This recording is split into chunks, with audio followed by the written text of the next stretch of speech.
उसको वहां पर और तरह से बताया जाता है कि कपिल को सेंड कर रहे हैं, कब उसको क्लिप देखो जी नसीम विक्की आपके बारे में क्या कर रहा है। वो माशाल्लाह ऐसे कामयाबी दी, उस जगह पे बैठा, ऐसी ऊंचाई पे बैठा जितने थल्ले बहुत बंदे छोटे नजर आते हैं। होता क्या कि जब आप किसी जगह पे काम करते हो तो फिर ये आपका हक होता है कि आप उसमें अपनी इज्जत हासिल करो, इज्जत ढूंढो कि यार मेरे भी क्रेडिट में कोई चीज आती है। कारोबार के लिए ना किडनी बेच दी, तो मैं कहता हूँ कपिल को कि किडनी बेच दी, मालिक तुम कितने महान हो, तुमने अपनी किडनी बेच दी। कहता नहीं अपनी नहीं तेरी। तनकीद करने वाले ना हो तो हमें भी होश ना आए। कपिल शर्मा को कितने मिलते होंगे एक शो के? कपिल शर्मा तो अब आपका कैलकुलेटर खराब हो जाएगा। अच्छा। हाँ जी, लास्ट पैसे जो थे वहां का जो मतलब एपिसोड का हिसाब है इंडिया का, वो तो लाखों में होता है, मतलब 5 लाख 4 लाख। मेरी माँ मुझे पंजाबी में कहती पुत्र तू एक काम कर, तू देखी तू तो इंडिया जाके सिखाया करना। मतलब जो काम उन्होंने कर दिया हुआ जिंदगी में, कौन कौन से रोल है जो उन्होंने नहीं किए।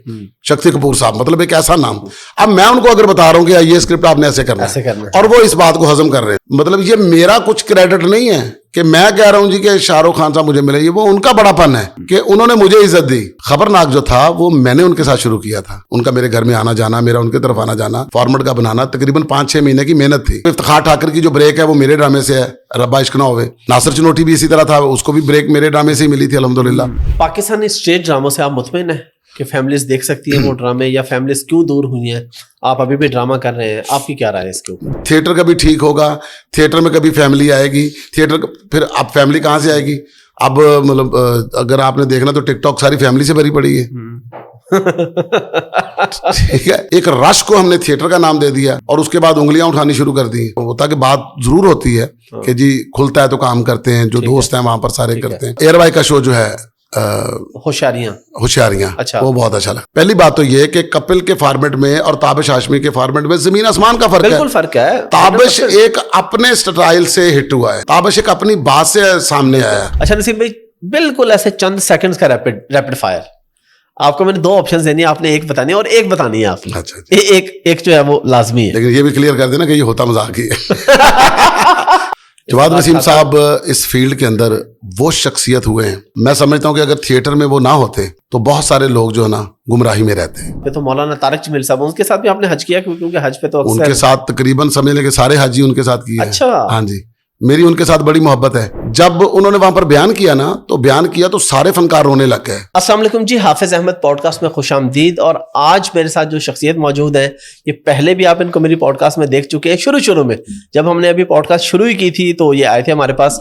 अभी हमने कहा जी माशाल्लाह आप हमारी जो है वो काफ़ी सारी पॉडकास्टें हो गई, ऑडियंस पे नई आ गई है, तो आपके साथ कुछ मज़ेदार कुछ नई बातें करनी है, तो ये दोबारा मेरे पास मौजूद हैं। आज इन्होंने भी बड़ी ज़रूरी जगह पर जाना था, मेरी भी कोई आगे ट्रैवलिंग थी, तो फिर रिक्वेस्ट करके टाइम जो है ना वो मैनेज कर लिया है। और मेरे साथ मौजूद है जनाब नसीम विक्की साहब। कैसे हैं नसीम भाई आप? अस्सलाम वालेकुम जी, मैं ठीक हूँ अल्हम्दुलिल्लाह, आपकी दुआ से बहुत अच्छा। पिछली पॉडकास्ट याद है आपको? हाँ जी, क्यों नहीं जी, अच्छे तरीके से याद है, बल्कि भरपूर याद है। अच्छा, उसमें ना आपने बात की थी ना कपिल शर्मा के बारे में, तो वो तमाम चैनल्स ने उठाई थी, न्यूज वायरल हुई थी। हाँ जी, और आप पे तनकीद भी बहुत हुई थी, वो याद है आपको? तनकीद तो देखिए जी, ये हमारा राइट है तनकीद करना। होता क्या कि जब आप किसी जगह पे काम करते हो तो फिर ये आपका हक होता है कि आप उसमें अपनी इज्जत हासिल करो, इज्जत ढूंढो कि यार मेरे भी क्रेडिट में कोई चीज़ आती है। वो हर बंदा उसमें कोशिश करता है जिसका कोई चीज़ का हिस्सा बना होता है। तो मैं भी उसी मतलब बात को लेकर, इसमें हालांकि कोई ऐसी बात नहीं होती कि किसी को क्यों माइंड करने की जरूरत होती है, तनकीद करने की किसी को क्यों जरूरत पड़ती है। जबकि आपने मुझे शो में देखा हुआ है, काम करते हुए देखा हुआ है, ठीक है, या तो मैं ना गया हूं तो फिर तो बंदा तनकीद करे ना कि तू थे कितने चला गया, तेरा इस गल ना की लेना देना। जब मैं वहां का हिस्सा रहा हूं, और फिर होता यह कि अभी मैं आपको एक चीज आज एक और नई चीज भी बताता हूं तनकीद के हवाले से, कि बहुत सारे लोग ऐसे भी होते हैं कि जब आप कोई सवाल करते हैं, मतलब मेरी नीयत जो है वो और है, मैं आपको जवाब दे रहा हूं कि जी मैं कपिल के साथ काम करके आया हूं, कपिल छोटा भाई है, तो हमने मिलके काम किया। और जब बिगिनिंग होती है किसी चीज की, उस वक्त हालात कैसे होते हैं, जब शुरू हो जाती है उस वक्त कैसे होते हैं, फिर जब बन जाती है फिर हालात और मूड कैसे हो जाते हैं।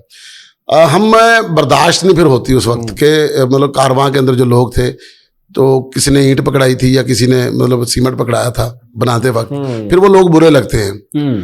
तो ऐसा ही मतलब हर जगह पे होता है। हमारे बहुत करीबी लोग मतलब आपने कोई इंटरव्यू में बात की है तो मैंने उसका जवाब दिया है, तो उसको वहां पर और तरह से बताया जाता है कि कपिल को सेंड कर रहे हैं, उसको क्लिप देखो जी नसीम विक्की आपके बारे में क्या कर रहा है, अच्छा। कर रहा है। तो राजीव ढींगरा जो उस शो के डायरेक्टर थे, जिन्होंने उसको पहले बनाया था, वो कपिल के मतलब बेस्ट फ्रेंड हैं, उसके स्कूल कॉलेज फेलो, उनकी स्ट्रगल पीरियड सारा इकट्ठा। तो मेरे साथ उनकी बात हुई तो मुझे कहता भाजी वो ना कपिल ਤੁਹਾਡੇ ਨਾਲ थोड़ा ਜਿਹਾ नाराज आ। अच्छा, मैं कहा यार वो किस गल तो? ਉਹ ਭਾਜੀ ਆਪਣੇ ਤੁਹਾਡੇ ਬੰਦਿਆਂ ਨੇ ਨਾ ਕੋਈ ਕਲਿੱਪ ਸੈਂਡ ਕਰਕੇ ਤੇ ਉਹਨੂੰ ਕਿਹਾ ਹੈ ਕਿ ਦੇਖੋ ਜੀ ਭਾਜੀ ਤੁਹਾਡੇ ਬਾਰੇ 'ਚ ਕੋਈ ਚੰਗੀਆਂ ਗੱਲਾਂ ਨਹੀਂ ਕਰਦਾ। तो फिर मैंने राजीव को कहा मैं कि यार अपना राजीव गल है कि वो माशाल्लाह इस वेले कामयाबी दी उस जगह ते बैठा, ऐसी ऊंचाई ते बैठा जिथे थल्ले बहुत बंदे छोटे नजर आते हैं, ठीक है। उन्होंने कम से कम ऐसी गल्लां नहीं सोचनियां चाहिए। रिश्ते ताल्लुक जिहड़े हुंदे ने ये मतलब जो बन जाना फिर टुटदे नहीं हुंदे, तो ਉਹਦੇ 'ਚ अपना गैप ਜ਼ਰੂਰ ਪੈ ਜਾਂਦਾ ਹੁੰਦਾ। ਤੇ ਤੈਨੂੰ ਤੇ ਇਸ ਗੱਲ ਦਾ ਪਤਾ ਨਹੀਂ, ਭਾਜੀ ਕਹਿੰਦਾ ਮੈਂ ਤੇ ਤੁਹਾਨੂੰ ਪਤਾ ਕਿ ਤੁਹਾਡੀ ਬੜੀ ਇੱਜ਼ਤ ਕਰਨਾ, ਤੁਸੀਂ ਮੇਰੇ ਨਾਲ ਅਜੇ ਵੀ ਇਨ ਟੱਚ ਹੋ, ਆਪਾਂ ਗੱਲ ਕਰਨੇ ਆ, ਇਹ ਕਰਨੇ ਉਹ ਕਰਨੇ। तो बहरहाल कहता मैं गल कर रहा ਉਹਨਾਂ ਬੰਦਿਆਂ ਦੀ ਜਿਹੜੇ ਇਸ ਤਰ੍ਹਾਂ ਦਾ ਬੀਜ ਬੋਂਦੇ ਨੇ। अच्छा, वैसे हमारी पॉडकास्ट में तो आपने ये कहा था कि कपिल शर्मा जैसा शो पाकिस्तान में इसलिए नहीं हो सकता कि आपके पास कपिल शर्मा ही नहीं है। आपने तो बड़ा उनके बारे में उनकी तारीफ बड़ा पॉजिटिव किया था, लेकिन किसी एक मैंने आपके 2 थंबनेल देखे हैं कि जी आपने कहा जी, यानी आप पे लोगों ने ये कहा कि जी वो अब शो बड़ा हो गया, वो मुझे भूल गए, वो तो सारा मेरा आइडिया था, सारा क्रेडिट मेरा था, क्रेडिट उन्होंने ले लिया। ये मैंने कहीं भी नहीं कहा कि वो भूल गए मुझे, ये नहीं कह रहा, मेरा आइडिया था सारा, लोगों ने थंबनेल ये बना। हाँ, बिल्कुल ऐसा ही। अच्छा, एक ने तो बहुत घटिया हरकत की, तो किसी जगह में मैं बैठ के बात कर रहा था, बात हो रही थी शोहरत की। होता ना कि हम ये कि मुस्लिम जब बात करते हैं, हमारा जो ईमान है, जो हमारा अल्लाह के ऊपर यकीन है, वो ये है कि दुनिया की हर चीज जो है वो खत्म होनी है, बेशक, ठीक है। तो दुनिया के अंदर शोहरत मिल जाना या मशहूर हो जाना ये किसी को भी अल्लाह दे देता है, बेशक। उस पीरियड को आपने कैसे गुजारना है, तो लोगों के साथ आपका रवैया कैसा रहना है, इन चीज़ों को ख्याल रखना पड़ता है। तो मैंने ऐसे बात करते करते एग्जांपल देते देते मैंने ये फिक्रा कहा कि अपना देखिए, जब कभी ऐसा भी होता है जो डायरेक्टर के हाथ में चीज़ होती है कि फिल्म तेरी मेहरबानियां, उसके अंदर हीरो मर जाता है, फिर उसके बाद कुत्ता फिल्म लेकर चलता है। तो अब मैंने कहा इज्जत तो फिर ये तो नहीं कह सकते कोई इज्जत मिली है, इज्जत इंसानों को मिलती है। बेशक। अब किसी ने वो थंबनेल बना के ना इतना घटिया लगा दिया कि मैंने कपिल के बारे में इस तरह की बात कही। तौबा नौज़ुबिल्लाह, मतलब मैं मतलब किसी के बारे में इस तरह का फिक्रा कहूँ, मतलब कभी ऐसा हो ही नहीं सकता। और फिर मतलब कपिल के बारे में मतलब एक जगह पे ये भी हम बात करेंगे कि जहाँ वो ये कहता है कि मैंने भाजी आपसे बहुत सीखा है, जहाँ उसने मेरे साथ काम किया, मैं ये भी तो कहूँगा ना कि उसने मुझे इज्जत बहुत दी है, उसने मुझे अपने मुल्क में भी बुलाया, उसने मुझे मतलब बड़ा भी कहा, मतलब सेट के ऊपर भाजी भी कहता है, तो बहुत इज्जत भी बख्शी है। तो लेकिन मैं इस तरह की बात नहीं कर सकता, ना कभी सोच सकता हूँ किसी के बारे में भी। चलें, ये जबरदस्त हो गया, थोड़ा सा आगे चलते हैं, थोड़ा मजाक की भी बात करते हैं। हाँ जी, मैं चाहता हूँ आप वो वाकया दोबारा सुना दें, बस लोग अब फिर कहेंगे यार एक ही हो गया, लाइन क्या आ गई। कपिल शर्मा ने आपका गुर्दा बेच दिया था। गुर्दे वाली कोई कहानी थी आप लोगों की, हाँ। वो क्यों बेच दिया था, क्या स्टोरी हुई थी? वो थी ड्रामा था? नहीं, वो ड्रामा था, उसमें एक एक्ट होता था। अच्छा। उस एक्ट के अंदर ना वो कपिल को चाहिए होता है अपना एक बिजनेस करने के लिए पैसे चाहिए, ठीक है। तो वो मुझे कहता कि हमने बिजनेस करना, तो मैं कहता हूँ ठीक है, पैसे तो हमारे पास है नहीं है। हाँ। कहता कोई बात नहीं, मैंने उस कारोबार के लिए ना किडनी बेच दी। तो मैं कहता हूँ कपिल को कि किडनी बेच दी, मालिक तुम कितने महान हो, तुमने अपनी किडनी बेच दी। कहता नहीं अपनी नहीं तेरी। कहता मेरी बेच दी? कहता मेरी कैसे बेच दी? कहता मैंने तुम्हारी किडनी निकाल के, मैंने कहा चीरा तो आया नहीं अगर मेरी किडनी निकाली है। कहता नहीं मैंने चीरा देखी नहीं, मैंने मुंह में हाथ डाल के निकाली। तो फिर मैं कहता हूँ कि आपने मेरी किडनी बेच दी, पता कितनी महंगी थी वो, उसके अंदर स्टोन था। वो कहता उसमें कौन था, नीलम या पुखराज था, जो उसमें अपना इतना तुम रो रहे हो, कुछ नहीं होता, तुम्हें अपना नई किडनी डलवा दूंगा मैं जब हमारा कारोबार चल जाएगा। तो रोते नहीं है, जिंदगी को हंस के गुजारो। फिर मैं हंसता, मैं कहता मेरी किडनी भेज दी। मुझे कुछ नहीं होगा, मैं बहुत एंजॉय कर रहा हूँ।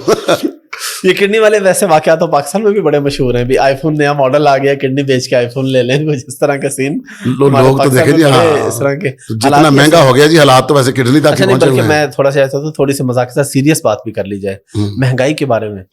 आपको भी महंगाई ने इफेक्ट किया? लोग कहते हैं जी आप जैसे स्टार लोग तो बड़े अमीर हैं, तो 2 साल पहले डॉलर रेट कहाँ पे था, आज कहाँ है, तो आपको कितना इफेक्ट किया महंगाई ने? और गरीब आदमी जो आप अपने साथ काम वाले देखते हैं, उनकी कैसे गुजर बसर हो रही है? आप यकीन करेंगे कि महंगाई ने इस कदर हर बंदे को परेशान कर दिया कि कोई बंदा भी ये नहीं कह सकता कि मैं परेशान नहीं हूं, चाहे किसी के घर में डॉलर उगते भी हों। उसको भी महंगाई लग रही है कि ये जो हालात हो गए हैं, पेट्रोल का रेट देखें कहाँ चला गया। मतलब हम लोग बिजली देखें, हाँ जी, अब आप सिर्फ बिल ही दे सकते हैं, खाना पीना आपका बहुत दूर है, वो भी हर चीज महंगी हो गई है। और फिर आप साथ ये भी देखें कि जब आपके जो नीचे वाले लोग हैं, जो आपके नीचे का तबका है, जिन बेचारों की तनख्वाह भी इतनी नहीं है कि एक बिल पूरा कर सके, उन्होंने 4-4 बिल कैसे पूरे करने हैं, और फिर उसके बाद उन्होंने अपना खाना पीना कैसे पूरा करना है। तो इस वक्त जो है ना, वो अपना लम्हा फिक्रिया वो ये है कि एक दूसरे के साथ एहसास करने का है, एक दूसरे को साथ लेकर चलने का। तो जब तक हम ये नहीं करेंगे ना, हालात बेहतर नहीं होंगे। हालात को बेहतर करने के लिए दूसरे के हालात का पता करना बहुत जरूरी है। वो जैसा कि आपने भी वो बात सुनी होगी कि आजकल हम लोगों से ये पूछते हैं कि कैसे मर गया, ये नहीं पूछते कि जी कैसे रहे हो। आजकल तो ये बड़ा मुश्किल है, ये बड़ा मुश्किल है भाई। ये बड़ा अच्छा मैसेज है, अपने आसपास जो सफेद पोश लोग हैं पूछना चाहिए, उनके जरूर पूछना चाहिए, एहसास करना चाहिए, पॉजिटिव मैसेज भी जाना चाहिए उनके लिए, कुछ ना कुछ करना चाहिए जी। बिल्कुल ऐसा ही। बच्चे कितने आपके? बच्चे मेरे माशाल्लाह 3 है जी। माशाल्लाह। बच्चे इस फील्ड में है कोई या नहीं जी? नहीं, बेटियां 2 पढ़ रही हैं माशाल्लाह, एक डॉक्टर बन रही है, बेटा मेरा माशाल्लाह यूके पढ़ने के लिए गया हुआ है माशाल्लाह। हाँ जी, ये बड़ी उसका एक उसका सेमेस्टर पूरा हो गया, अब उसकी अगले साल की तैयारी शुरू होगी माशाल्लाह। अच्छा, वरना लोगों के ख्याल में होगा कि आपके बच्चे पढ़े नहीं रहे होंगे या इसी फील्ड में होंगे। लोगों का काम है कहना। लेकिन वो सारे नहीं कहते होते, ये कुछ चंद लोग होते हैं, ये कुछ दाने होते हैं जो वो होते हैं जो असल में खुद ना किसी महरूमी का शिकार होते हैं। उनके पास कोई बात नहीं होती, इसी में खुश हो लेते हैं, इन्हों गाल काट लिया, उन्हों काट लिया। जिनके पास एहसास हो, दिल हो, वो तो हमेशा अच्छी ही बात करते हैं, और वो लोग हैं तो दुनिया कायम है। बिल्कुल। तनकीद करने वाले ना हो तो हमें भी होश ना आए। बिल्कुल। लेकिन पॉजिटिव तनकीद वाले, जो फालतू वाले हैं, उनकी तो कोई वैल्यू नहीं होती। अच्छा, थोड़ा पैसों की भी बात कर लें। आपने वैसे बताया था कि आटे और नमक का डिफरेंस है इंडिया और पाकिस्तान का, लेकिन फिर भी कपिल शर्मा शो जो आपने लास्ट टाइम किया था, आपको कितने पैसे मिले थे? अब तो कर लिया ना आपने? अब तो कर लिया। आप बता दें लास्ट कितने पैसे मिले? लास्ट पैसे जो थे वहां का जो मतलब एपिसोड का हिसाब है इंडिया का, वो तो लाखों में होता है, मतलब 5 लाख 4 लाख इंडियन 3 लाख। पाकिस्तानी जो जाते हैं आजकल तो 15-20 लाख बन जाते हैं। हाँ जी, आजकल तो, लेकिन उस वक्त डबल होता था। अच्छा, हाँ जी, वो इतना होता था माशाल्लाह। पर एपिसोड जी, पर एपिसोड। और बाकी रिहाइश, खाना, आना जाना, वो सारा कुछ उनका अपना, ठीक है, हर चीज उनका। एक एपिसोड जो है कपिल शर्मा की, वो कितनी देर में रिकॉर्ड होती है? लोग कहते हैं जी 1 हफ्ता लग जाता है। नहीं, बिल्कुल ऐसी गलत बात है। 1 घंटे का शो जो होता है, 1 दिन की रिकॉर्डिंग होती है वो। अच्छा, तो सुबह रिकॉर्डिंग रखते हैं, शाम तक वो फ्री हो जाता। हाँ जी, 1 दिन पहले स्क्रिप्टिंग होती है, 2-3 दिन पहले उसकी एपिसोड की वो स्क्रिप्ट उसके पहले रेडी हो जाते हैं। 8-10 तो राइटर होते हैं वहां पर। जी बिल्कुल। तो वो सारी उसकी तैयारी हो जाती है, फिर तैयारी के बाद अगला दिन जब जाते हैं तो फिर वो जो जितना शूट का टाइम लगता है ना, उतना ही होता है। और कपिल शर्मा को कितने मिलते होंगे एक शो के? कपिल शर्मा तो अब आपका कैलकुलेटर खराब हो जाएगा। अच्छा। हाँ जी, अंदाजा इंडियन आप तो मतलब 1 करोड़ के करीब की बात करें आप उसकी, एक एपिसोड की। अच्छा, हाँ जी। और बाकी जो गेस्ट वगैरह आते हैं उनका कोई अंदाजा है? जो फिल्म की प्रमोशन होती है वो तो फ्री में होती है। अच्छा, वो फ्री में आते हैं, लेकिन उनकी फिल्म की प्रमोशन होती है। और अगर उसके बगैर आते हैं तो? अव्वल तो उस शो में आते नहीं, वो फॉर्मेट ऐसा है नहीं। अच्छा, हाँ जी। नहीं, कुछ इंडियन स्टार्स हमने देखे हैं वैसे भी शो में आए होते हैं फिल्म की प्रमोशन के बगैर।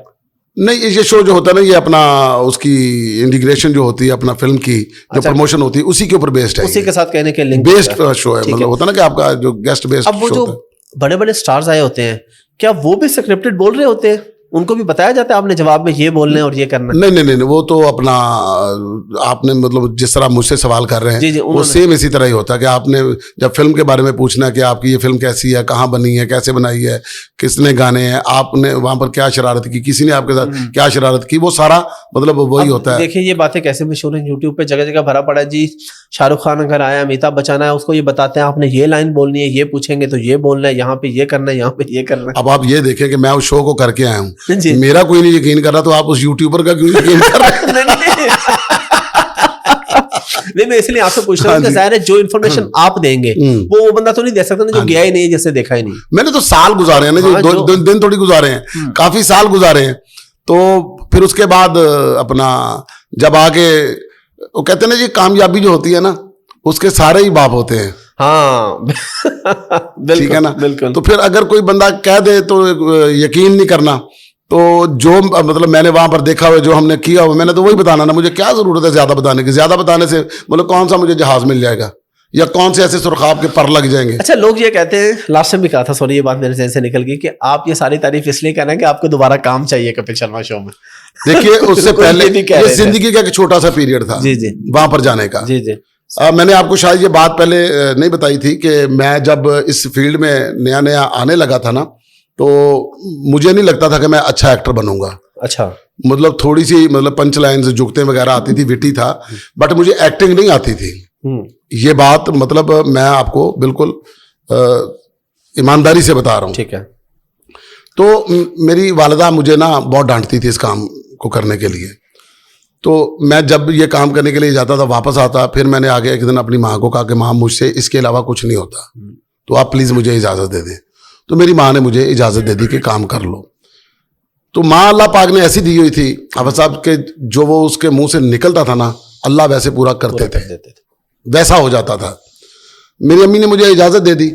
अब मैंने काम शुरू कर दिया बड़े बड़े एक्टरों के साथ, जिनको मतलब देख के बंदा खुश होता है। अमानुल्लाह साहब को देख लिया, उमर शरीफ साहब को देख लिया।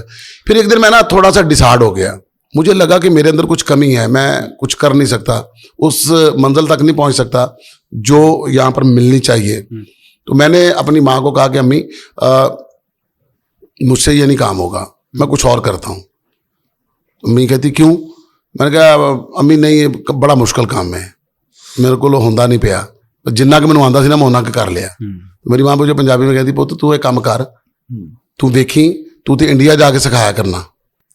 अच्छा। मैं और मेरी बड़ी बहन हम दोनों हंसने लग गए। मैं क्या अम्मी दुआ तो वो दे जी समझ आए, हाँ, मतलब करना आंदा नहीं तो तू कह रही जाके सिखाना करना, सिखाएंगा। ठीक है। फिर ये खुदा की करनी ऐसी हुई, मतलब मैंने कॉमेडी नौटंकी थिएटर कलर टीवी के ऊपर किया, तो मैं वहाँ पर राइटर भी था और डायरेक्शन में भी था। अच्छा। तो सैफ वहाँ पर जो एंडामॉल कंपनी के अपना डायरेक्टर थे, जिन्होंने मुझे वहाँ पर बुलाया था, और जुबैर शकूर एयर वाई पे होते हैं, जिन्होंने मुझे यहाँ से भेजा था, वो भी जिंदा हैं, अल्लाह ताला उनको लंबी जिंदगी दे। तो वो इस चीज़ के मतलब गवाह भी हैं, आप उनसे मतलब फ़ोन पे पूछ भी सकते हैं कि यार ये विक्की जो बात कर रहे हैं ठीक है, कि इन्होंने जाके स्क्रिप्टिंग की है क्या, वहाँ पर जाके इन्होंने स्क्रिप्ट के पैसे लिए हैं क्या, इन्होंने वहाँ पर जाके मतलब ये करवाया सारा कुछ। तो जब मैंने वो वहाँ पर किया ना, तो एक सीन ऐसा था जो मैं करके दिखा रहा था। मतलब शक्ति कपूर साहब थे, वो पुलिस वाले बने हुए थे उस एपिसोड के अंदर, तो मैं उनको बता रहा था, तो काफी देर तक ना उन्होंने ना इस चीज का बहुत मतलब, अब शक्ति कपूर कितने बड़े मतलब आर्टिस्ट हैं, मतलब आप को उनकी एक्टिंग देखने की तमीज नहीं है मुझे, मतलब जो काम उन्होंने कर दिया हुआ जिंदगी में, कौन कौन से रोल हैं जो उन्होंने नहीं किए। शक्ति कपूर साहब मतलब एक ऐसा नाम, अब मैं उनको अगर बता रहा हूँ कि ये स्क्रिप्ट आपने ऐसे करना है, और वो इस बात को हजम कर रहे हो। मैं जब जाके वैनिटी वैन में बैठा हूँ, तो मुझे वो ख्याल आ गया कि मेरी माँ ने कहा था कि एक वक्त आएगा तुम तो इंडिया में जाके सिखाओगे। उस वक्त तो मुझे ये भी नहीं था कि मैं कभी इंडिया जाऊंगा, ये तो बहुत दूर की बात है, मेरा स्क्रिप्ट होगा, बहुत दूर की बात है, मैं डायरेक्टर होऊंगा। तो मैं वहां पर फिर बहुत रोया इस बात पे। अब ये कोई इतनी बड़ी बात भी नहीं है कि जिसके ऊपर बंदा कहे जी कि मेरे लिए बड़े फख्र की बात है। अब इसके ऊपर इतनी कोई तनकीद वाली भी बात नहीं है कि लोग कहें जी कि ये इस तरह क्यों कह रहे हैं। हाँ, बड़े बड़े एक्टर होते हैं, बड़े एक्टर होते हैं, बताते ही ना, जो कर रहे होते हैं वो भी, ये लिखा है यहाँ पे ये करना है, जो कर रहे हैं वो भी इंसान ही है, जो करवा रहे हैं वो भी इंसान ही है।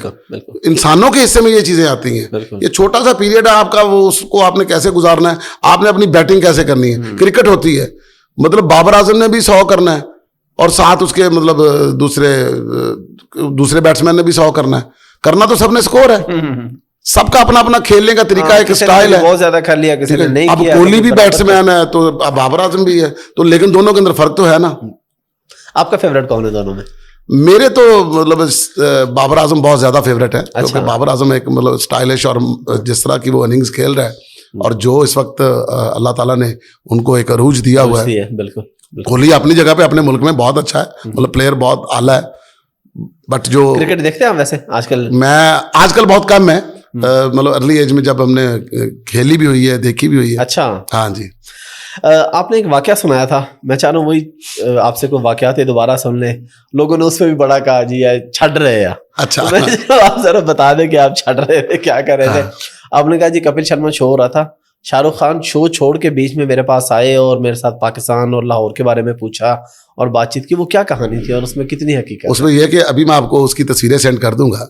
तो अच्छा। जब हम खड़े थे मैं और शाहरुख खान साहब, इसमें भी मतलब कोई ना तो कोई अवार्ड मिला है, तो जी जी मैंने उनके साथ काम किया, वो स्क्रीन के ऊपर तो काम तो है ही है, बिल्कुल है, बिल्कुल स्क्रीन के ऊपर तो काम है ही है, बिल्कुल है, देखा कि जब वो चेन्नई की अपना प्रमोशन के लिए आए, उनके साथ मैंने दीपिका के साथ फ्लर्ट करने वाला सीन किया हुआ है, कि दीपिका को मैं कहता हूँ कि मैं आपके साथ अपना प्रपोज कर सकता हूँ, तो दीपिका कहती है हाँ कर सकती हो, तो मैं कहता हूँ कि देखिए आप मेरे साथ शादी करेंगी तो आपको बहुत अच्छा लगेगा, किसी आम बंदे के साथ शादी करेंगी, मेरे साथ शादी करेंगी, शादी करने में फर्क होगा। आम बंदा जो है वो काम पे जाए तो बीवी घर में बैठ के कहती है मेरे इस वक्त जो वो हैं वो फलां जगह पे बैठे होंगे, फलां काम कर रहे होंगे, ढमकान।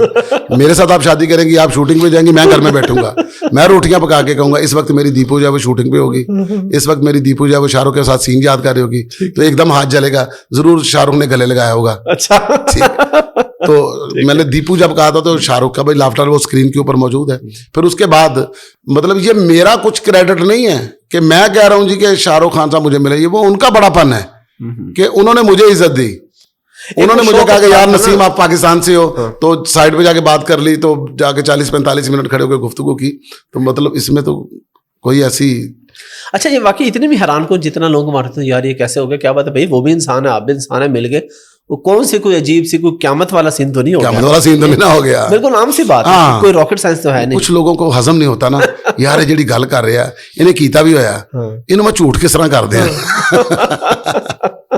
अच्छा नसीम भाई, आफ्ताब इकबाल साहब हमारे मुल्क का बहुत बड़ा नाम है, बड़े बड़े स्टार्स जो हैं स्टेज के उनको वो टेलीविजन पे लेके आए, जो उनका क्रेडिट भी है, आपने भी उनके साथ काम किया, आजकल उनको बहुत से लोग छोड़ के भी जा रहे हैं, फिर उनके बारे में बातें भी कर रहे हैं, कोई कुछ, तो आपने भी उनके साथ काम किया, आपका तजर्बा कैसा रहा, आपने क्यों छोड़ा? जब उन्होंने हस्बे छोड़ा था तो उसके बाद जियो के ऊपर पहला प्रोग्राम जो खबरदार था जी, खबरदार जो शो था, खबरनाक के नाम से जो शुरू किया था, खबरनाक जो था वो मैंने उनके साथ शुरू किया था।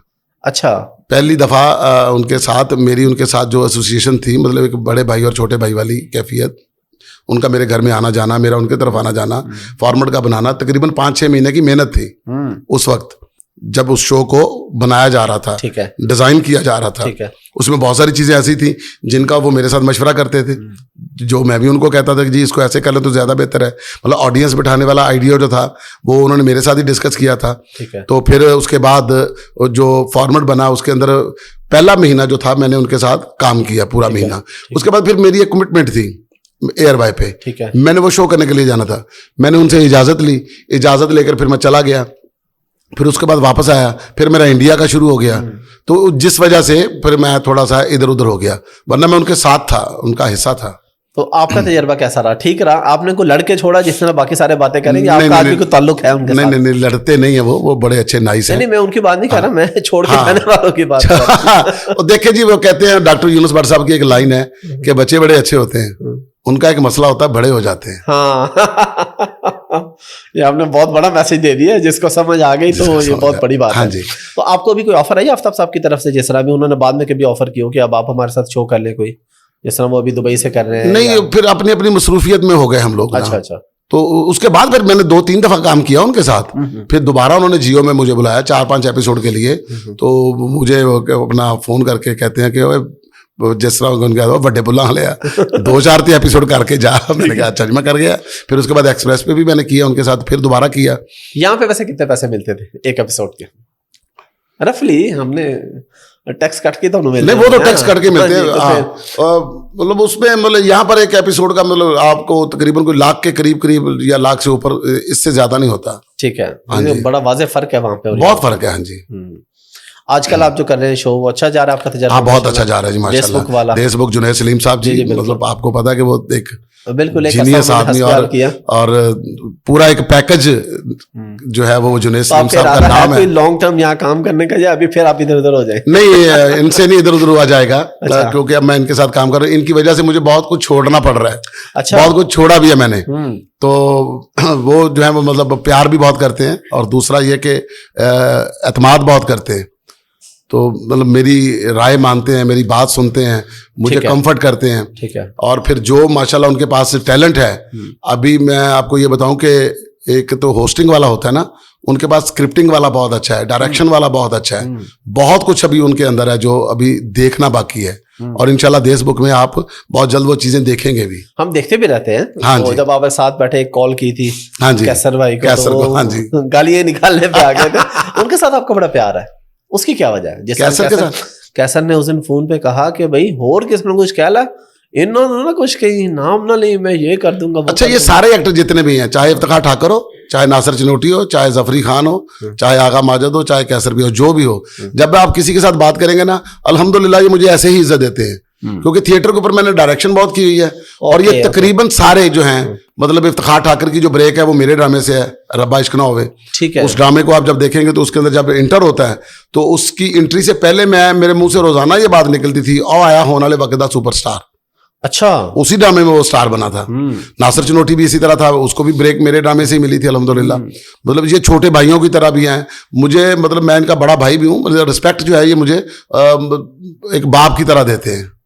जबरदस्त, और ये बड़ी अच्छी चीज है, अल्हम्दुलिल्लाह। जिससे सीखा हो उसकी हाँ कदर जी। करनी चाहिए। नसीब भाई, आपने इंडिया में काम किया, डिफरेंट शोज में आपने, जहाँ पे अवार्ड्स वगैरह भी जीते आपने, वहां पे एक शो था जहाँ पे पाकिस्तान से आप थे और इंडिया के भी लोग थे, आपने वो शो जीत लिया। आपको लगता है कि इंडियन जो जजेस हैं वो हमेशा इंसाफ करते हैं, या उस वक्त उनकी मजबूरी होगी थी, या वो कहीं ना कहीं अपने इंडियंस को फेवर कर जाते हैं? नहीं, ऐसा नहीं है। मैं जब वो मुकाबला लड़ रहा था, लाफ इंडिया लाफ, तो उसमें सुमन शेखर साहब थे, चंकी पांडे साहब थे और मीका जी थे। तो उन्होंने पहले एपिसोड से लेकर अभी वो नेट पे अभी तकरीबन आ गए हैं एपिसोड सारे, मतलब जितनी उन्होंने मेरे बारे में जो वर्डिंग इस्तेमाल की हुई, जो तारीफ की हुई है, तो मैं नहीं समझता कि जिंदगी में कभी मेरे बारे में किसी ने इस तरह का कहा होगा। आप अब शेखर साहब जो थे, जब फाइनल हुआ है वो अब नेट पे आ भी गई है, वो आप देखिएगा, तो वो कहते हैं कि नसीम जी आपकी परफॉर्मेंस वाह वाह वाह, मतलब बंदे को सुन के रोंगटे खड़े हो जाते हैं। तो कहीं भी ऐसा नहीं लगता या कहीं भी आपको फील नहीं होता कि अंदर कोई ऐसी बात चल रही है। भरपूर आपके काम को वो अप्रिशिएट करते हैं। पाकिस्तानी स्टेट ड्रामों से आप मुतमईन हैं कि फैमिलीज देख सकती हैं वो ड्रामे, या फैमिलीज क्यों दूर हुई हैं? आप अभी भी ड्रामा कर रहे हैं, आपकी क्या राय है इसके ऊपर? देखिए, इसमें मैं ये एक बात पहले भी बहुत बार कह चुका हूँ कि थिएटर जो है ना, ये तब तक अच्छा था, तब तक फैमिली था, जब तक थिएटर थोड़ा था। ठीक है। 2-3 थिएटर थे, उस थिएटर के अंदर क्या होता था, फैमिलीज भी आ जाती थी। मतलब उस वक्त भी इतनी फैमिली नहीं आती थी कि आप कहें जी कि पूरा हॉल जो है वो औरतों से भरा हुआ है, बच्चों से, चंद फैमिली ही आती थी। ठीक है, क्योंकि कोई भी बंदा मतलब अपनी फैमिली को लेकर थिएटर पे मतलब इतना पहले भी नहीं जाता था, इतना अब भी नहीं आता। ठीक है। उस वक्त भी इतना नहीं रुके थे और अब भी उतना नहीं रुके। ठीक है। फिर थिएटर की ज्यादती ज्यादा हो गई, थिएटर बहुत ज्यादा बन गए। लाइसेंस जो थे, मतलब अभी लाहौर के अंदर अगर आप गिनना शुरू कर देंगे तो 12 से 10 के दरमियान, बल्कि ज्यादा हो सकते हैं, कम नहीं हो सकते। ठीक है। लाहौर के अंदर थिएटर है।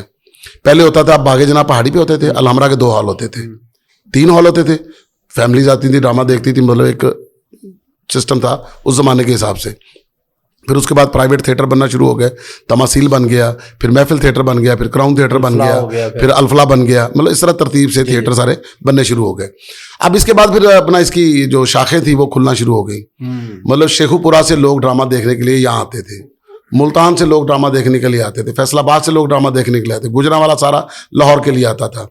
उस वक्त एक ज़माना ऐसा था कि लोग जो थे अपने जब काम करते थे, जो माल लाहौर आता था या लाहौर से जाता था, जुमेरात जुमे को लोगों ने अपनी वो ओगराई करने के लिए आना है, लाहौर के लिए आना है, जो एक ट्रैवलिंग होती थी, उसमें ड्रामा देख के जाना है। ठीक है। मेला लगा तो मेले की डेट बहुत बड़ी डेट होती थी। ठीक है। मेला है तो लोगों ने ड्रामा देखना, और मेले की डेट जो होती थी वो महंगी बिकती थी, लोग ड्रामा देख के जाते थे। फिर कदरें चेंज होना शुरू हो गई।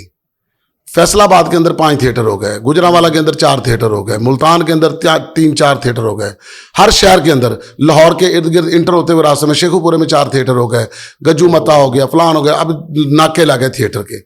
अब जब आपने इतने लाइसेंस दे दिए, अब आपके पास तो इतने एक्टर है ही नहीं। एक्टर जो नामवर है वो तो है आपके पास एक्टर, ठीक है जी, वो तो गिने चुने बंदा आ गया, वो फिर सब कुछ करने लगा। अब जो चंद लोग थे, जो बड़े लोग थे, वो दुनिया से चले गए, उनमें से जो बाकी बचे उन्होंने रिएक्ट कर लिया। अब रिएक्ट करने के बाद अब थिएटर जो खराब हो रहा है वो किसी दूसरे शहर में हो रहा है, और कौन कर रहा है? जो थिएटर का एक्टर ही नहीं है, थिएटर का जो एक्टर ही नहीं है। ठीक है। लड़की वो परफॉर्म कर रही है जो एक्ट्रेस है ही नहीं है। अब जिनको ड्रामा देखना नहीं आता वो ड्रामा करने लगे हैं। अब प्रोड्यूसर जो है वो प्रोड्यूसर नहीं है, फाइनेंसर आ गया।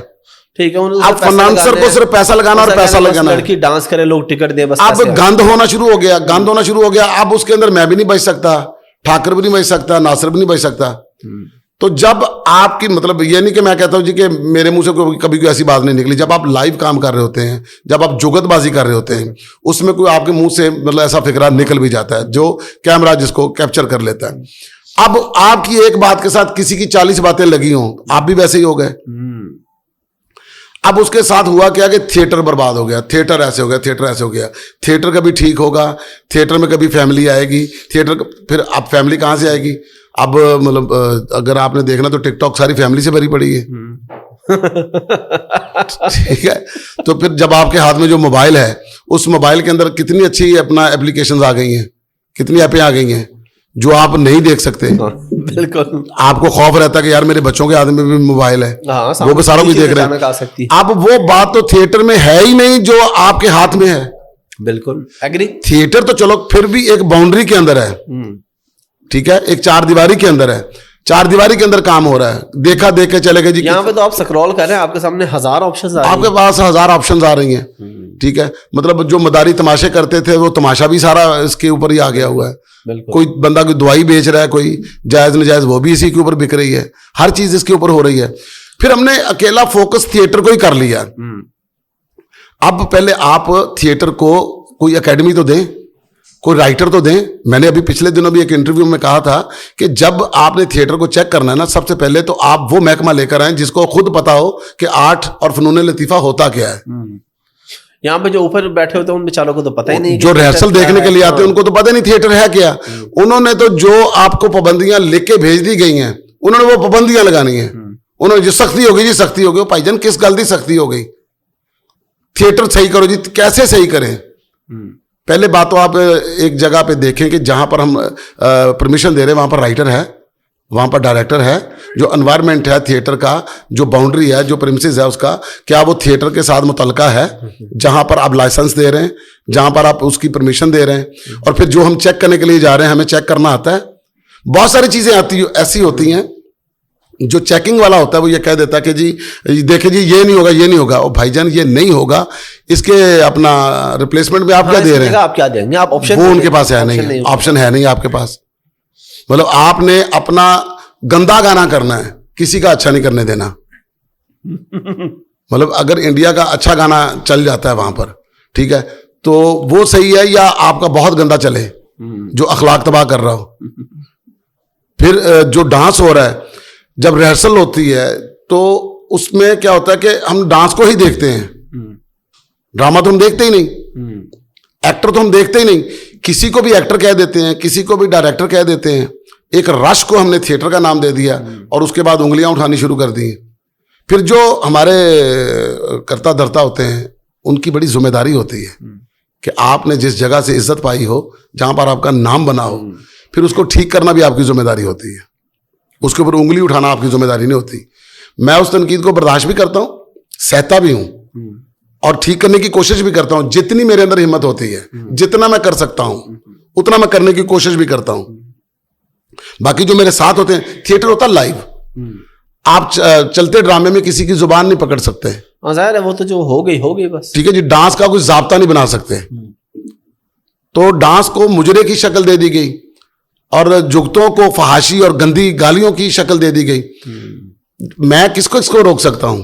आप किसको रोक सकते हैं? मेरे साथ जो बंदे काम कर रहे हैं, मैं 2-3 को रोकूंगा तो उसके बाद फिर अगली दफा मैं तो वहां से चला जाऊंगा, फिर वो तो वहीं कर रहे होंगे। बिल्कुल, सिस्टम ही ऐसा बन गया। आपको लगता है कि कोई चीज बेहतर हो रही है और एक दोबारा ऐसा वक्त आएगा कि फैमिलीज भी आ सकेंगी जितनी आती थी? देखिए, हर चीज अपने अरूज को पहुंच के खत्म हो जाती है। हर चीज का एक जवाल होता है। अगर वो अच्छा ड्रामा नहीं रहा तो क्या बुरा रह जाएगा? ठीक है, ये भी खत्म होगा, ठीक है, फिर अच्छा होगा। चले, चीजें बेहतर होनी चाहिए इंशाल्लाह। दोबारा अभी आपका कोई इरादा है इंडिया जाने का, या खत्म हो गया सिलसिला, या क्यों नहीं जाते अब आप, या कोई ऑफर्स वगैरह है वहां से कोई सिलसिला? नहीं, एक पाबंदी लगी हुई थी पाकिस्तानी आर्टिस्टों के ऊपर। कोई भी ना फिल्म करने के लिए जा रहा था, ना कोई शो करने के लिए जा रहा था। हाँ, एक पंजाबी फिल्म खुली थी जो मैंने भी 2 की हैं, उसमें से एक रिलीज हुई है, एक अभी नहीं हुई। तो बाकी ना तो कभी मैंने ये कहा है कि मैं नहीं जाऊंगा, ना ही मैंने कभी कहा है कि मैं ज़रूर जाऊंगा, ना ही अभी तक कोई अपना ये मतलब होता कि बात ज़रूर होती है कि जी खुलता है तो काम करते हैं, जो दोस्त हैं वहाँ पर सारे करते हैं। ये बात आ जाती फिर अपना कि आपके मुकद्दर में, आपके नसीब में जहाँ क्या लिखा है, आपने क्या करना है, वो जब वक्त आएगा उसी के ऊपर ही डिपेंड। पंजाबी फिल्में आपने फिर यूके में की? आपने भी यूके में की जी, लंदन में की। ठीक हो गया। हाँ जी। और वहां से कितने पैसे मिले? इंडियन लोग कितने पैसे देते हैं एक फिल्म करने के? वहां पर जो इंडियंस हैं वो उनका मतलब ठीक अच्छा खासा मुआवजा है। तो बता दिया था, उन्होंने कहा था एक फिल्म थी चल मेरा पुत, उन्होंने कहा मुझे 3,70,00,000 मिला था मेरा हिस्सा डाल के, जो पाकिस्तान में चली थी, रॉयल्टी सारी मिला के। तो आपको कितने मिल जाते हैं? देखिए जी, ठाकर साहब की अपनी कमिटमेंट थी, मेरी अपनी है। चलो ठीक है, हम मजबूर नहीं करते जी। सिर्फ सवाल पूछा है। बिल्कुल हर बंदे की मर्जी होती है अपनी प्राइवेसी बिल्कुल सही, बिल्कुल ये आपका राइट है। हाँ जी। रोटी शोटी तो अच्छी खिलाते थे ना वो? नहीं, रोटी तो बड़ी अच्छी खिलाते हैं, इसमें कोई शक नहीं, इज्जत भाव देते हैं। अच्छा, थोड़ा सा आते हैं जरा पॉलिटिक्स के ऊपर, सियासत पे। आप किसको पसंद करते हैं या किस पार्टी को सपोर्ट करते हैं? देखिए, मेरा जो नजरिया है ना, ईमानदारी वाली जो बात है, इसमें यह नहीं कि मुझे किसी का खौफ है या मुझे किसी से मोहब्बत है या किसी से मोहब्बत नहीं है। मेरा नजरिया ये है कि मुल्क को अच्छा होना चाहिए। बिल्कुल। जो भी आ जाए, जिसके दिल में एहसास हो जाएगा ना, जो ये सोचेगा कि यार यहाँ का जो मजदूर है, यहाँ का जो गरीब है, वो ना पिसे, अच्छी रोटी खाए, अच्छा रहे, ठीक है, वही लीडर है। तो बाकी जो चीज़ें देखने में, हमारे यहाँ पर 2 तबकों में हमारे लोग बट गए हैं, 2-3 तबकों में। जो जिस पार्टी का नाम लेता है ना, उसके ऊपर उसी की छाप लग जाती है। हाँ, बिल्कुल। तो हमें एक बहैसियत कौम इस चीज़ से, मतलब इस फिरके से निकलना पड़ेगा। लाइकिंग डिसलाइकिंग, तो मुल्क के लिए सोचना चाहिए कि जब तक हम ये एक दूसरे के ऊपर उंगली उठाना बंद नहीं ना करेंगे कि मेरा लीडर अच्छा है, तुम्हारा लीडर ये है, फलां ने ये किया, डमका ने वो किया, कोई कुछ नहीं करता। मुझे प्यास लगती है ना, आपको भी प्यास लगती है, हमारे साथ कोई तीसरा बंदा बैठा उसको भी प्यास लगती है। कभी कोई एक पूरा पानी का गिलास पीता है तो उसकी प्यास बुझ जाती है, किसी को 2 पीने पड़ते हैं, बिल्कुल, कोई आधा, किसी को आधा। बिल्कुल। अब इसका मतलब ये नहीं कि पानी ने आपकी प्यास बुझाई, जिसने मुझे और मेरे पानी को पैदा किया है उसने प्यास बुझाई, बेशक, रब ने, अल्लाह ताला ने प्यास बुझाई है। तो हमें अपने दीन के साथ जुड़ के, तो जब तक जबरदस्त अपने अमाल अच्छे नहीं करेंगे, अपना तरीकाकार ठीक नहीं करेंगे, अपनी बातों की ट्रिमिंग नहीं करेंगे, अपने ख्यालात को ठीक नहीं करेंगे, अपने नज़रिए को ठीक नहीं करेंगे, तो ये हालात ठीक नहीं होते, ठीक नहीं हो सकते। बिल्कुल। आपका अपना शो तो अच्छा चल ही रहा है, अपने शो के अलावा आपका फेवरेट शो कौन सा है पाकिस्तान में? पाकिस्तान में अभी इतने सारे कॉमेडी शोज जो हैं, हाँ जी, आपका है कोई फेवरेट? एयरवाई का शो जो है होशियारियां, अच्छा, वो बहुत अच्छा लगता है, वो आपका फेवरेट? वो अच्छा है। अच्छा, थोड़ा सा इस पे बात करते हैं। लोग कहते हैं जी ताबिश हाशमी ये जो शो है ये टोटल कपिल शर्मा की कॉपी है, लेकिन उसमें हमें तो बहुत सारी चीजें, बहुत सारी क्या मतलब मुझे नहीं फील होती। आपका इस पे क्या नजरिया? आपको लगता है कि ये टोटल बस वहां से कॉपी करके किया जा रहा है, या ये मतलब ताबिश के बारे में आपकी क्या राय है? आप सब पहले देखिए काम किया है, पहले देखिए, मैं भी जहाँ कहीं जाता हूँ या बहुत सारे लोग जहाँ कहीं भी बात करते हैं, सबसे पहले तो ये बात करते हैं कि जी कपिल जैसा यहाँ पर शो बनाए, ठीक है। जैसा कि आपका भी एक दफा सवाल था कि यहाँ क्यों नहीं बनता शो, तो मैंने कहा था कि उसकी वजह ये है। फिर कपिल जो था, कपिल तो बन गया, अब अगर कोई दूसरा बंदा करता है तो हम उसको कंपेयर क्यों करते हैं उसके साथ? पहली बात तो ये कि कपिल के फॉर्मेट में और ताबिश हाशमी के फॉर्मेट में जमीन आसमान का फर्क है। बिल्कुल फर्क है। ताबिश एक अपने स्टाइल से हिट हुआ है, बिल्कुल। ताबिश एक अपनी बात से सामने आया, उसने अपने टैलेंट से, बिल्कुल, अपने सवालों से, मतलब अपने एक अलग काम से अपनी शनाख्त बनाई है। बिल्कुल। ताबिश तो एक्टिंग करता ही नहीं है, ताबिश तो गाना गाता ही नहीं है, ताबिश तो फिल्मी बंदे बुलाता ही नहीं है, ताबिश के पास वो फॉर्मेट ही नहीं है। ताबिश के पास जो मेहमान आते हैं उनके साथ सवाल करता है। हाँ, वो हर तरह के गेस्ट होते हैं, वो उसकी भी होते हैं, उसकी एक अपनी मज़ा जो है ना, उसका जो अपना एक मज़ा है, बिल्कुल बिल्कुल, वो मुझे अच्छा लगा है, वो आपको अच्छा लगा है। तो किसी को क्लिक कर जाना, किसी की बात अच्छी लग जाना, वो उसकी बारी है, उसका टाइम है ताबिश का, बिल्कुल। वरना मैं रोक सकता हूं ना आप रोक सकते हैं। बिल्कुल। आपकी तनकीद, मेरी तनकीद फजूल है, फजूल है। हम क्या कर रहे हैं कि हम उस अल्लाह के ऊपर, वो कहते हैं ना कि जब हसद किसको कहते हैं, हाँ, कि अल्लाह की बनाई तकसीम पर क्यों दे दी, अल्लाह की तकसीम पर आपको अगर अच्छा ना लगे कि ये ऐसे क्यों हुआ है। अब ताबिश जो कर रहा है वो अपने स्टाइल से कर रहा है, अपना कर रहा है, उसने कभी कपिल शर्मा की बात नहीं की, ना मैंने कभी सुनी है। मैं भी ये बात कर रहा हूँ, मैंने भी कभी नहीं देखा। मैं इसलिए आपसे सवाल किया कि आप एक्सपर्ट है, आपकी बात लोगों पे असर करेगी। लोग बेवकूफाना बातें करते हैं। मैंने कई दफा शो देखा, मैंने कहा यार इसमें क्या चीज कॉपी है, कुछ भी कॉपी नहीं है, कुछ कॉपी नहीं है। अब जाहिर बात है बंदे सामने बैठे, इंसान ही बिठाने, जानवर तो नहीं बिठा लेगा। हाँ जी। अब ये तुमको ये कॉपी है, वो सोफे पे बैठे हो भाई, सुखी जमीन पे बह जाइए। मुझे उसकी क्या चीज अच्छी लगती है, मुझे उसकी मासूमियत अच्छी लगती है। हाँ। सवाल करता है और सवाल करके उसके बाद उसको हजम करता है कि अगर खुद को भी बात हो गई है ना, और खुद को होती है, उसको होती है, खुद को करवाता भी है। बिल्कुल बिल्कुल, ठीक है, और अपने आप को हल्का करता है, और फिर उसके बाद बात को 2 दफा भी करता है बाज़ औक़ात वो। हाँ। क्या करें आप, क्या करें आप, इस तरह करके ना वो बात करता है। वो उसका स्टाइल बड़ा अच्छा है। अब लाइट है, फोकस है कुदरत की उसके ऊपर। अल्लाह ताला का फरमान है कि मैं जब चाहूं लोगों की गर्दनें तुम्हारी तरफ फेर दूं, और जब चाहूं लोगों की गर्दनें तुम्हारी तरफ से फेर दूं। अब उसकी तरफ फेरी हुई है, उसकी बारी है, उसका टाइम है। मानो, जबरदस्त, बिल्कुल जी, मानना चाहिए। और ये इसमें बड़ी एक और खुशाइन चीज ये है कि वो वेल एजुकेटेड है, पढ़ा लिखा है। हमारे यहाँ नॉर्मली ऐसा होता है कि जो कॉमेडियंस हैं वो बहुत ज्यादा पढ़े लिखे नहीं है, तो वो बहुत ज्यादा पढ़ा लिखा है, तो एक अच्छी ऑडियंस भी, हर तरह की ऑडियंस। अडल्ट कॉमेडी करता है वो, थोड़ी अडल्ट कॉमेडी करता है। उसमें मतलब क्या है, वो हेर फेर करके करता है। तो अडल्ट की जो है मतलब थोड़ी इजाजत भी होती है कि बात को घुमा फिर आके करना। वो टेलीविजन पे शो कर रहा है, उसी लिमिट में कर रहा होगा, लिमिट में कर रहा है। हाँ, तो देखिए कोई भी बंदा जो होता है परफेक्ट तो होता नहीं है। जब उसने अपनी वो पॉडकास्ट की थी तो उसके अंदर थोड़ा बोल्ड था, उसके बाद उसने उसकी ट्रिमिंग कर ली है। अब करते करते करते बेहतर होता जा रहा है। अगर वो चीजें अपनी जिंदगी से निकाल के अच्छाई की तरफ जा रहा है, अच्छा काम कर रहा है, तो अप्रिशिएट करना चाहिए। बिल्कुल करना चाहिए। और सोशल मीडिया की जो लाइफ है ना, वो 2 हफ्ते से ऊपर नहीं होती। यानी जो चीज आपकी वीडियो कुछ भी है, उसके बाद नई आगे तो लोग पिछली भूल खत्म हो जाती है, बात आपने कभी की भी थी। लावा साहब चले गए ना, चाहत फतेह अली खान साहब ना जी, अब पहले जैसी लाइकिंग तो नहीं रही। करना आपको फिर भी काम ही पड़ता है। काम करेंगे तो रहेंगे, वरना आप फारिग। तनकीद वो करता है बॉस जिसके पास कमजोरी होती है, जिसके पास कुछ नहीं होता। मैं अपने थिएटर पे लोगों को ये बात कहता हूँ कि जी भाईजान ओ फलां बंदा तुहाडे पिछे गल्लां करदा, मैं जेड़ा पिछे गल्लां करदा है भी पिछे ना। गल्लां 2 ही होंदियां ने, बिल्कुल, कुछ अगे करने वालियां, कुछ पिछे करने वालियां। अगे कौन कर रहा है, तुझे ये देखो, बस जेड़ा पिछे कर रहा है उन्हें कर दो। ये सुल्तान राय साहब के बारे में भी किसी ने कहा था कि राय साहब लोग आपके बारे में बातें बहुत करते हैं, कहता पुत्री उन्होंने गल्लां करन दो, सानू काम करन दो। क्या बात है, क्या बात है। और यहाँ ये टॉपिक मैंने इसलिए छेड़ा है कि हमारे यहाँ ना ये बड़ा मसला है कि लोग अप्रिशिएट नहीं करते। तो कोई भी अच्छा काम कर रहा है भाई, अल्लाह ने उसको इज्जत दी और रूह दी, तुम अप्रिशिएट करो, खुश हो, अल्लाह से मांगो या अल्लाह मुझे भी दे दे। और तुसी अल्लाह ने कहते या अल्लाह एदे को लेके मैनू दे दे। तुसी मांग लो या अल्लाह मैनू दे दे। किसी को ना अपना अरूज जाता भी अच्छा नहीं लगता, किसी का काम खत्म, जबकि ये तो कुदरत का कानून है। बचपन नहीं रहा, जवानी नहीं रही, फिर बुढ़ापा, ये तो सारा कुछ आना ही है। और बुढ़ापा तो ऐसा जब आता है ना, फिर आता ही जाता है। जाहिर बात है। आप अभी कितने साल के हो गए? अगर मैं जी 50+ हो गया। अच्छा, माशाल्लाह जी। चले आप भी यानी बुढ़ापे की तरफ हल्के हल्के जाना शुरू। नहीं जी नहीं, पूरा बच्चे जवान हो जाए ना, तो फिर जब फिर आप बूढ़े हो जाते हैं। आपके बच्चे जवानी तब होते हैं जब आप अपनी जवानी उनको देते हैं। आय है, क्या बात, बहुत खूबसूरत। अच्छा नसीम भाई, बिल्कुल ऐसे चंद सेकंड्स का रैपिड फायर। आपको मैंने 2 ऑप्शन देनी है, आपने एक बतानी है और एक बतानी है आपने। अच्छा। एक जो है वो लाजमी है। लेकिन ये भी क्लियर कर देना कि ये होता मजाक ही है। किसी की दिल आजारी ना हो जाए।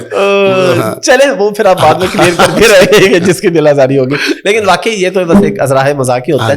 लेकिन बाज़ दफा ये भी होता है कि आप मजाक की आड़ में दिल की बात कर जाते हैं, ऐसे भी तो होता है ना। जो हम पहले जिक्र कर रहे थे, ताबिश हाशमी या कपिल शर्मा? एक कपिल शर्मा। अच्छा, नवाज शरीफ या इमरान खान? ऐथे फसवाता दोनों ही। नहीं, एक वरना फिर हम आपसे कोई सवाल पूछेंगे और वो सवाल की तरफ ना ही जाएं आप, यही बेहतर है। वो सवाल पूछ लें आप। इसमें पता क्या होता है? हाँ। इसमें ये होता है कि हमने किसी का भी एक का भी नाम ले दिया ना तो लोग नाराज हो जाते हैं। अच्छा, हाँ जी। क्या सवाल पूछें आपसे? चले आप ही बता दें किस तरह का सवाल पूछें आपसे। अब किसी तरह का भी पूछ लें। कायदे आजम की तारीख पैदाइश बता दें। सर 25 दिसंबर सबको पता है जी। पक्की बात है? पक्की बात है, देख ले। हाँ जी। गलत बता रहे हैं ना? ठीक, सही बता दिए। यार आप तो खुद पूछ रहे हैं। अच्छा चले, यानी नवाज शरीफ और इमरान खान को आपने नहीं बताया। चले, इंडियन कॉमेडी या पाकिस्तानी कॉमेडी? पहले पाकिस्तानी कॉमेडी थी, लेकिन अब इंडिया की। यानी एक इंडियन कॉमेडी पे आप जा रहे हैं, पाकिस्तानी कॉमेडी नहीं। लाहौर या कराची? लाहौर। अच्छा, घर का खाना या बाहर का? घर का। पाकिस्तानी फिल्म या इंडियन फिल्म? अब तो Indian Punjabi. Indian Punjabi film, हाँ जी। जबरदस्त।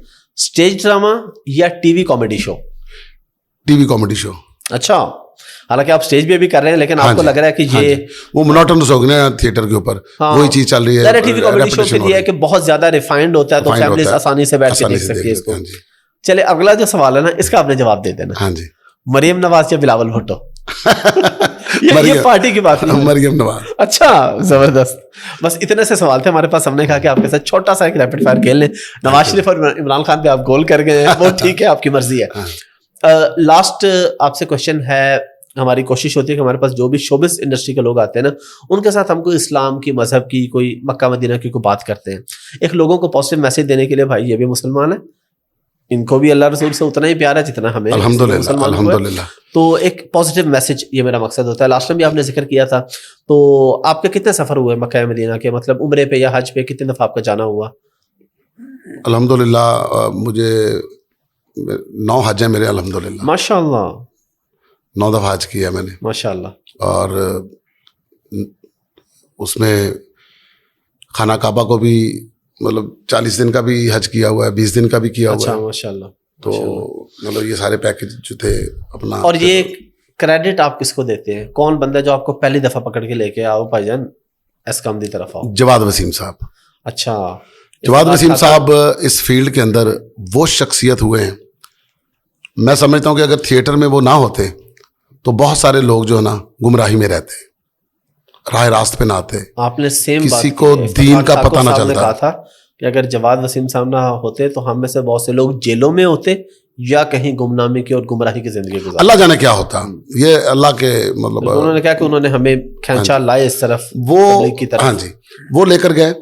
तो जवाद वसीम साहब को मैंने एक दफ़ा देखा था कि उन्होंने जब शुरू में फैसला किया कि मैं थिएटर नहीं करूँगा, तो उनके जो बड़े थे उन्होंने उनको कहा था कि जवाद, अगर आपने थिएटर छोड़ दिया तो फिर थिएटर वालों को कौन समझाएगा, आपको उनके लिए थिएटर करना है।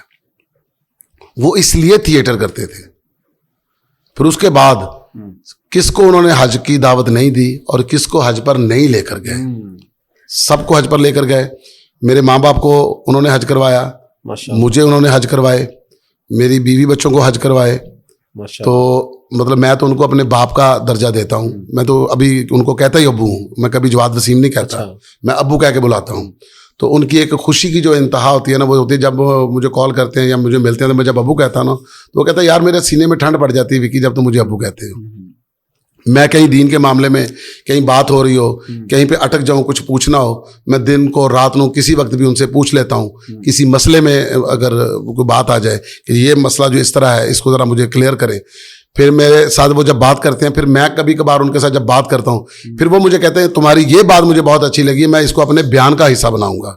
अच्छा, अभी पिछले दिनों मैंने उनको एक चीज़ बताई थी। मैंने कहा कि मैंने एक ड्रामा किया है, वो एक हॉस्पिटल का सेट था, जिसके अंदर मैंने कहा कि एक बंदे ने ये सोच के एक हॉस्पिटल खोला है कि उन लोगों का हमने इलाज करना है जो असासे कमतरी का शिकार हो जाते हैं, जो अपने आप को समझते हैं कि मैं पहले जैसा नहीं रहा।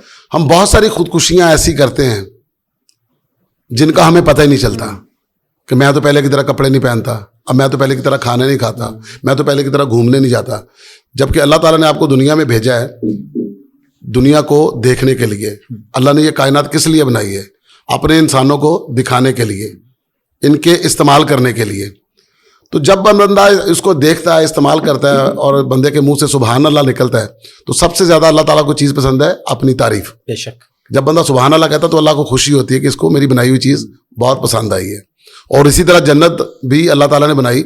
मैं उनको कह रहा था कि जब हम अपना घर बनाते हैं, किसी को अपने घर बुलाते हैं, तो हम अपने घर की ख़ास चीज़ें दिखाते हैं मेहमान को कि जी ये मेरा ड्राइंग रूम है, ये मेरा बेडरूम है, ये हमारा टीवी लाउंज है, यहाँ पर हम खाना बनाते हैं, ये किचन है। ये कभी किसी ने स्टोर से नहीं शुरू किया होगा, कभी किसी ने बाथरूम खोल के नहीं दिखाया होगा। बिल्कुल। तो अल्लाह ताला ने भी जन्नत हमें देने के लिए बनाई है।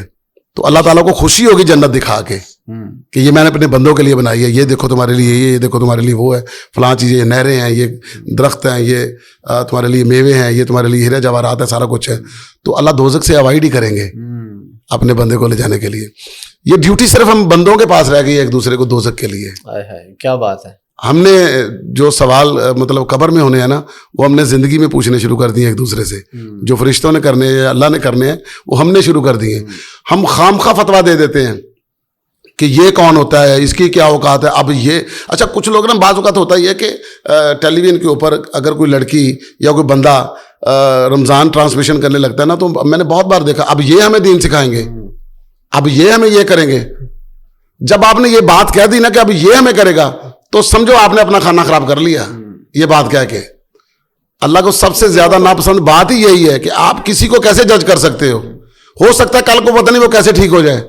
मतलब आज मैं बहुत हो सकता है इसी वजह से वो ठीक हो जाए, मैं कोई बहुत गुनाहगार हूं या मैंने कोई ऐसी बात की हुई है, कल को पता नहीं मेरे हाथ से क्या हो जाता है, मेरे मुंह से क्या निकल जाता है, मेरी कौन सी तौबा कबूल हो जाती है। बेशक ये तो अल्लाह जानता है, न जाने कौन कहां पर किस वक्त रास्ता बदल के उसके यहाँ करीब हो जाता है। बेशक बेशक। फिर आप क्या लड़ाई करोगे। तो इन चीजों से थोड़ा सा इंसान को बचना चाहिए, इस मामले में खास तौर पे। यहाँ पे एक वो बड़ा मशहूर जुमला है ना कि इंसानों से इंसानों वाले सवाल करो, अल्लाह वाले सवाल ना करो। इंसानों से सवाल करना तो ये करो भी खाना खाया, बीमार हो तो दवाई मिल गई है तुम्हें, घर में कोई मसला तो नहीं है, ये सवाल हम इंसानों से करते नहीं है। और ये फतवे जारी करते हैं, जन्नती है तू जहन्नमी है, तेरा जहन्नुम में ये गड़ा है, तेरा जन्नत में ये दर्जा, ये तो अल्लाह का। जब से ये तब अपना नेट पे ये दीवार आई है ना लिखने वाली, ये तो बड़ा आसान है, एक कमेंट में आपने दो जन्नत दोज़ख काफिर ये वो ये कौन वो कौन फलान कौन इसकी औकात क्या, तो ये लिख देते हैं। मैंने बहुत बार पढ़ा है, आलम के बारे में भी पढ़ा है, प्लेयर्स के बारे में भी पढ़ा है, सियासतदानों के बारे में पढ़ा है, इसकी क्या औकात है भाई बंदा पूछे। बल्कि आपने जिक्र किया हम उलमा की बात पे, तो मौलाना तारिक जमील साहब, उनके साथ भी आपने हज किया, क्योंकि हज पे तो उनके साथ तकरीबन समझ लेके सारे हाजी उनके साथ किए। अच्छा। हाँ जी, मेरी उनके साथ बड़ी मोहब्बत है। और जब हम लोग उनके साथ बैठते हैं, एक टाइम पे बहुत ज्यादा होता था कि मैं उनको हंसाता भी बहुत हूँ। अच्छा। उनके सामने बैठ के। ठीक है, क्या बहुत किस तरह की बातें फिर हंसाते हैं? ज़ाहिर है उनको हंसाने के लिए तो बड़ा कंट्रोल्ड और वो एक माहौल में, वो जब होता है ना कि हम जिस जगह पे रह रहे होते हैं, ठीक है, उसी चीज को बना के, अच्छा, उसी में से कोई ना कोई उसी में से चीज को निकाल के। एक दफा हम अपना मौलाना तारिक जमील साहब को हम अजीजिया चले गए, हमने उनको कहा कि आप हमारे मकतब में आए, आके वहां पर बयान करें। ठीक है। तो उन्होंने ना, अब मुझे जवाब साहब ने कहा कि मौलाना ने ना बहाना करना है कि मेरी तबीयत ठीक नहीं है, अपने सारे बंदे इधर ले आओ। मैंने कहा चलो ठीक है, हम चले गए। तो गए जाके तो मौलाना कहते हैं यार जवाद मेरी तबीयत ठीक नहीं है तो मैं नहीं आ सकता, सबको इधर ही ले आओ, उधर बयान भी बड़ा हो जाएगा, इस तरह हो जाएगा, ये हो जाएगा, वो हो जाएगा। तो करते करते करते उसके बाद खाना आ गया, खाना खा लिया। खाना खाने के बाद फिर उसके बाद उन्होंने उनसे पूछा कि आप इतने फिट कैसे हैं। किसी ने पूछा, कहते मैं योगा करता हूँ, तो योगा मैं ऐसे करता हूँ। अब ये सारा मैंने देख लिया और ऑब्जर्व कर लिया। ठीक है। मुझे कहते चल ना यार कुछ हंसा दे मैनू। अच्छा। मैं कहा लो जी मौलाना जी, मैं अब आपको हंसाऊंगा, लेकिन जो अभी यहाँ पर होगा ना, मैं आपको फिर से वही चीजें सुनाऊंगा। ठीक है। जब हम आपके पास आए, हमने आपको कहा कि आपने हमारे मकतब में जाना है बयान करने के लिए। ठीक है। तो आप पहले बहुत ठीक बोल रहे थे, तो आपने कहा क्या करना है उधर जाके? जी बयान करना है। यार जवाब मेरी तबीयत ठीक नहीं। तो आप ऐसा ऐसा नीचे होते गए और आपने टेक लगाई है, उसके बाद आप ये लेट गए हैं, आपने बताना शुरू कर दिया मेरी हालत ठीक नहीं है। ठीक है। तो मेरी तबीयत ठीक नहीं, तुम देख रहे हो मेरी क्या हालत है इसमें। हाँ। तो मौलाना का रंग लाल हो गया हंस के। अच्छा। मुझे कहते हो तुमने इतने गौर से मुझे देख लिया। फिर मैंने कहा खाना आ गया, आपने माशाल्लाह खाना भी सही खाया हमारे साथ। हाँ। फिर खाना खाने के बाद आप भूल गए कि आपने अभी कहा था कि मैं बीमार हूं, तबीयत ठीक नहीं। आपने मैं योगा करके दिखा दिया। ये देखे मेरी टांग यहाँ आ जाती है। कहते इसको ले जाओ यहाँ से। असल में अगर हम उनकी मजबूरी समझे ये वाली, तो आपको पता है इतना सफर, इतना बोलना, फिर जाहिर है बंदा थकावट हो ही जाती है। नहीं, इसमें मतलब ये बात तो बिल्कुल वाज़ेह है कि एक बंदा मतलब दीन के लिए इतना काम कर रहे हैं, दीन को दे फिर सफर में रहे, बयान कर रहे हैं, फिर उसके बाद लोगों को टाइम दे रहे हैं। बिल्कुल। तो ये उनका राइट है कि थोड़ा रेस्ट करना, कि यार इधर ले आओ सबको। मतलब ये तो एक मजाक था जो हमने उनके साथ किया। आप इधर ले नहीं, हम ही फिर आए, फिर चले भी गए, फिर एक दो दिन बाद आया भी गए। ठीक है। फिर आ जाते हैं। ठीक है। ये कभी नहीं होता कि ना आए। जब मेरी वालदा की डेथ हुई है, तो उनको किसी ने बता दिया कि विक्की की वालदा की डेथ हो गई है, तो वो फैसलाबाद से आए हैं। तो मुझे रास्ते में फोन किया कि नसीम मैं आ रहा हूँ, रास्ते में हूँ, जनाजा मैं खुद पढ़ाऊंगा। अच्छा। फिर जनाजा उन्होंने पढ़ाया था, जिन्हें आपने इतला भी नहीं की। और इसमें तो कोई शक नहीं, बहुत मोहब्बत करने वाले सब पॉडकास्ट की है। और फिर जब उन्होंने वो जनाजा पढ़ाया तो जनाजा पढ़ाने के बाद वो अपनी गाड़ी में बैठ के कितनी देर तक रोते रहे, क्योंकि सारे आर्टिस्ट थे। जब उन्होंने वहां पर बयान किया ना, तो बयान किया तो सारे फनकार रोने लग गए। तो जब अहले बैत की उन्होंने बात शुरू की तो उनके अपना उन्होंने सुनाना शुरू किया, अहले बैत की शान बयान की, तो सारे रो रहे थे। तो एकदम देखे कहते यार आप लोग कितने अच्छे हो, आप लोगों के दिलों में कितनी मोहब्बत है उनकी, आप इस तरह से मतलब मोहब्बत से भरे पड़े हो। फिर उन्होंने ये बयान भी किया है कि मुझे आज बहुत हैरानगी हुई कि देख के जिनके बारे में लोग इस तरह की बात करते हैं उनके दिल ईमान से कितने भरे हुए हैं। इस बात से वो बहुत ज्यादा खुश हुए थे, उन्होंने सारी फील्ड को बहुत ज्यादा अप्रिशिएट किया था उन्होंने। बहुत शुक्रिया नसीम भाई, बड़ा मजा आया आपके साथ गपशप करके। लास्ट पे हमारा फॉर्मेट होता है, कोई मैसेज आप देना चाहें आवाम को, वेले लोगों को भी जो वेले कमेंट करते रहते हैं और जो पढ़े लिखे लोग हैं उनको भी, मैं चाहूंगा आप दोनों को अलग अलग या इकट्ठा ही देना तो इकट्ठा ही देना। नहीं, ये मैं बड़ी अच्छी बात है, ये पैगाम जो है ना ये मतलब सबको सुनना चाहिए। एक तो ये, अगर कोई बुरा भी है ना तो उसे बुरा कहना छोड़ दो, आपका कोई हक नहीं। अच्छा कहना शुरू कर देंगे ना तो आपके कहने से हो सकता है वो अच्छा हो जाए, उससे हया आ जाएगी। और दूसरी बात ये, तनकीद बराए असलाह किया करें, उस बात पे तनकीद किया करें जिसका आपके पास हल हो। जिसका आपके पास हल नहीं है, जो आप खुद नहीं कर सकते, वो किसी को ना रोके, उस पर खामोशी, उस पर आपको खामोशी अख्तियार करनी चाहिए। तो जैसा कि हजरत अली सरकार रज़ी अल्लाह तआला अन्हु से किसी ने पूछा कि या अली सरकार मुझे बताइए मैं तबलीग करना चाहता हूँ, मैं कैसे तबलीग करूँ, मैं लोगों को कैसे समझाऊँ। तो उन्होंने कहा था कि ना तलवार निकले ना जुबान हिले, तुम्हारे किरदार से लोग समझ जाएं क्या कि उन्हें क्या करना चाहिए। क्या बात है, बहुत खूबसूरत। तो ये चीज़ें जो हैं मतलब अच्छा बर्ताव, एक दूसरे के साथ एहसास करना, एक दूसरे का भला करना, गुस्सा आ भी जाए उसको पी जाना शुरू कर दें, बर्दाश्त करना शुरू कर दें, इज्जत देना शुरू कर दें। जिस चीज, मौला अली सरकार का ही कौल है कि जिस चीज़ की आपके पास कमी हो ना उसको तकसीम करना शुरू कर दो, चाहे रुपया पैसा हो चाहे इज्जत हो। जब उसे बांटना शुरू कर देंगे ना तो अल्लाह उसे डबल करके लौटाना शुरू कर देगा। बेशक। बहुत शुक्रिया। Thank you ji, thank you.